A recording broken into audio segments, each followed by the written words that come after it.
segalanya. Allah Taala kepada Allah Musa, wahai Musa, ibadah umat akhirnya yaitu sembahyang orang Jumat 2 rakaat, namun ibadahnya melebihi ibadah pemuda yang 22 yang istimewa ibadah sembahyang Jumat 2 rakaat. Tapi mengira dua dunan kekiniana, dunan kelebihan yang lebih Allah Taala itu memang ibadahnya. Nah, kebahagiaan saudara katanya yang pada kami yang memiliki dari dia. Nah, kawan. Tidak berkaca bagaimana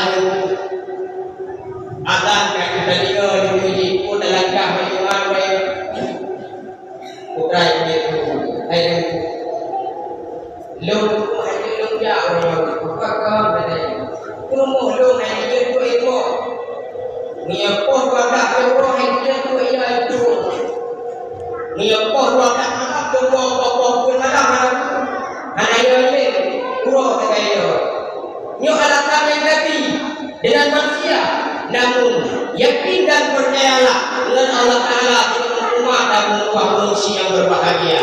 Maka kehidupan kita di akhir dunia membuat kita dengan kata Allah Subhanahu Wa Taala. Bahkan dalam satu kitab, di dalam kitab Nasaihul Ibad, Dun Rasulullah Sallallahu Alaihi Wasallam ismasita.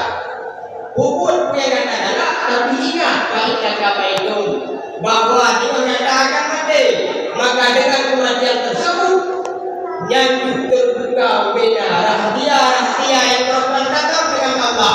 Anda itu yang di malam di mati karena tertidur dengan hatinya. Bukan terbuka membuka kondisi yang berbahagia. Harta yang dia minta, kekayaan yang dia tunggu, apabila tanpa ibadah tetapi harta tersebut, tanpa ibadah tetapi kekayaan tersebut, yang kekayaannya merupakan kekayaan yang laknat Allah Taala bagi dirinya.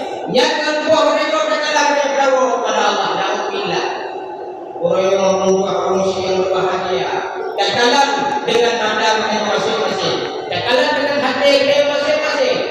Nyo rezeki yang dari budi Allah Taala kepada dirinya.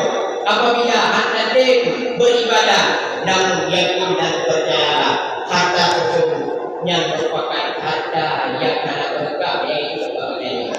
Orang yang memiliki kekayaan dapat dimakan, dapat dibangun tempuh kekayaan sepuluh negeri jauh mana bantinglah rata lubang dan kayu pada kita kekayaan tersebut.